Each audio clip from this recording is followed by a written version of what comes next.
안녕하십니까. 혼란한 정치 시사 이야기를 술술 뿌려드리는 송문근 헌술 10월 15일 목요일에 인사드립니다.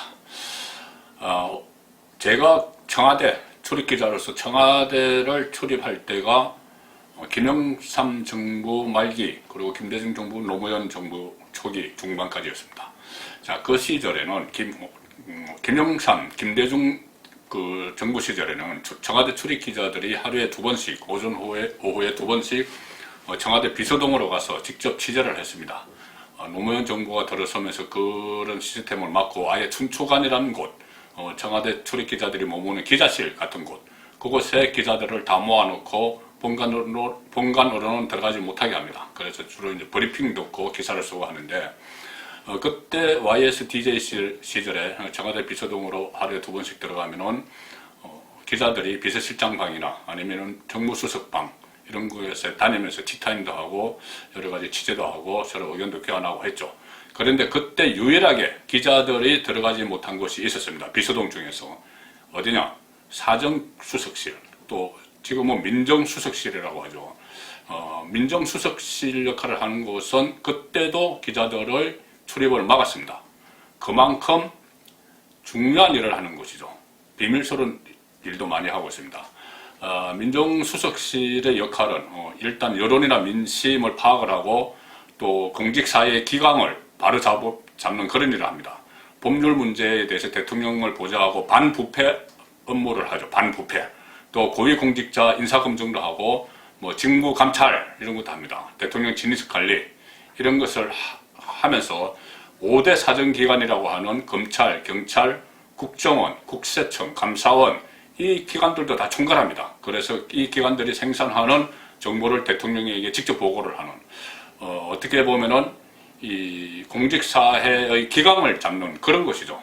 자, 제가 왜 그 말씀을 드리냐 하면은 이 문재인 정권 들어서는 민정수석실이 오히려 공직사회의 기강을 잡기보다는 국가의 기강을 흔드는 그런 일을 많이 하는 것 같습니다. 지금 논란이 되고 있는 라임이나 옵티머스 이 사태에서도 청와대 민정수석실을 둘러싼 이해 못할 일, 어떤 미스터리한 일, 행적이 이상한 그런 일들이 계속 일어나고 있습니다. 보도가 되고 있습니다. 조금 전에 이 민정수석실 관련해서 새로운 보도가 하나 세계일보에 나왔습니다. 옵티머스 자산 운영의 로비스터, 청와대 로비 창구로 지목된 인물이 있죠.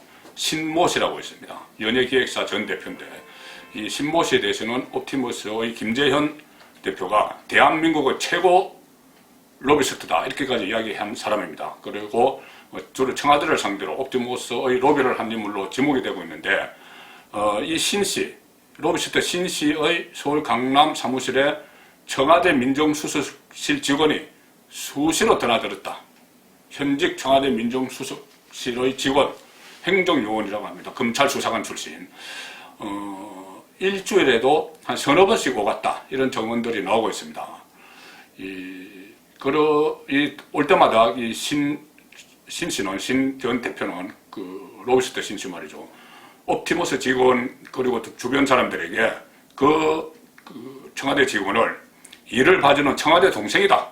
이렇게 소개를 하면서 가세를 했다. 이런 기사가 지금 나와 있습니다. 이 사람은, 이 행정요원으로 근무한 이 사람은 옵티머스 펀드 사기 사건이 검찰 수사를 받기 시작한 직후 지난 7월 달에 갑자기 퇴직을 했습니다. 보통 이 청와대 검찰 수사관이 들어가기는 상당히 어렵죠.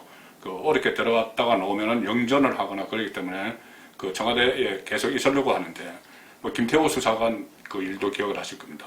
그런데 본인은 갑자기 옵티머스 수사를 받으니까는 돌연 퇴직을 해버렸습니다.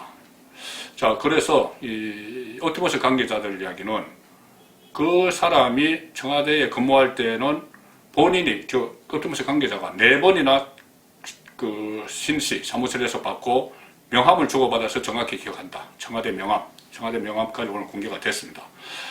자, 이 상황에서 또 한 사람 민정수석실에 있던 행정관이 생각이 나시죠.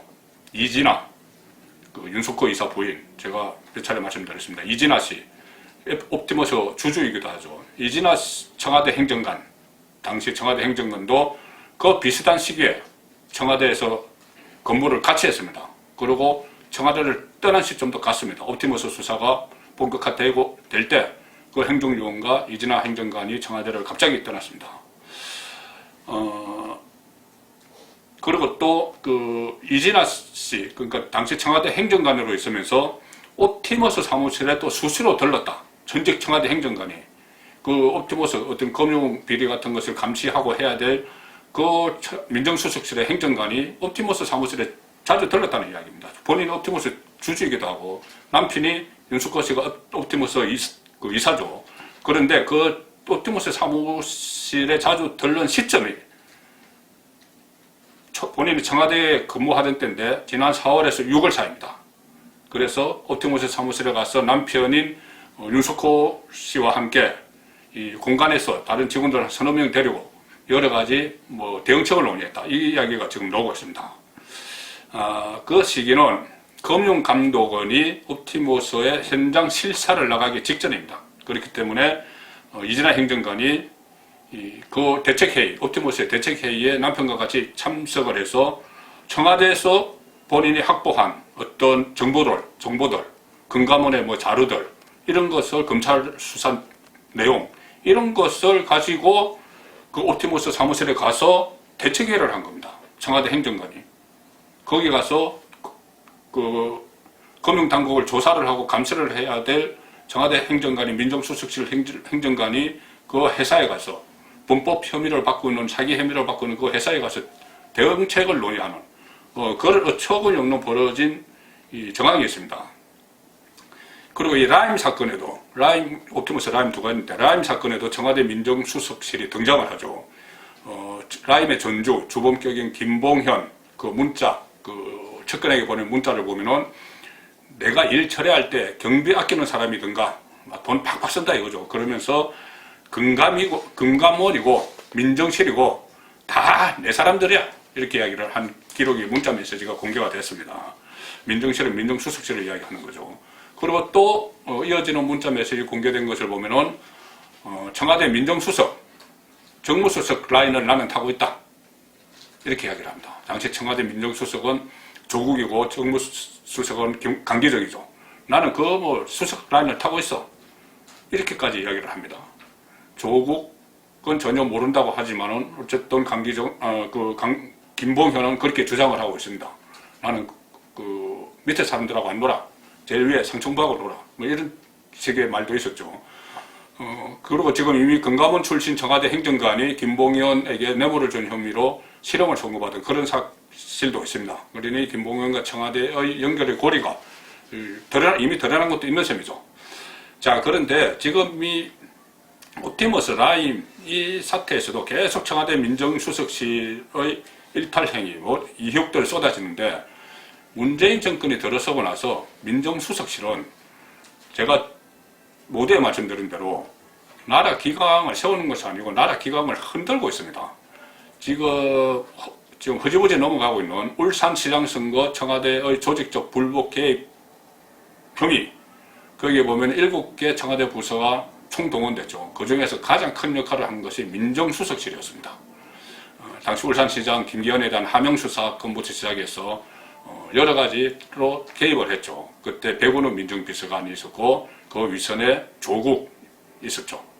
그리고 유재수 감찰문마 때 이때도 민정수석실에서 움직입니다. 백운우 쪽이 유재수는 우리 편인데 봐줘야 되지 않느냐 이런 말도 했다는 그 정언들도 나와 있죠.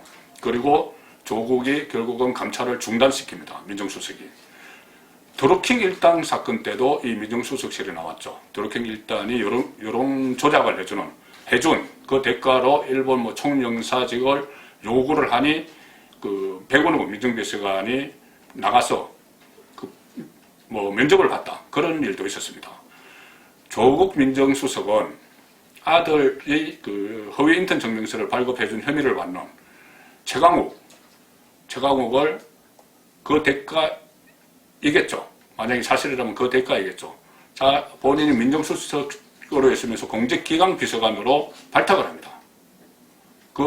그때 발탁된 최강욱이 본인을 수사하던 검찰의 간부들을 인사검증을 합니다. 자, 이렇게 문재인 정권의 민정수석실은 정말 국가기강을 위해서 있는 것이냐, 아니면 정권 보유를 위해서 있는 것이냐, 본인들의 안위를 위해서 있는 것이냐, 너무 미스터리한 일들이 많이 벌어지고 있습니다. 여전히 진행형입니다. 이 수사에서 드러날지 안 드러날지 지금 상황에서는 불투명한데 어쨌든 박근혜 전 대통령이 탄핵당하고 박근혜 정부가 무너지는 과정에서 우병우 민정수석의 권한남용, 직무유기, 어떤 개인의 의혹, 뭐 아들 무슨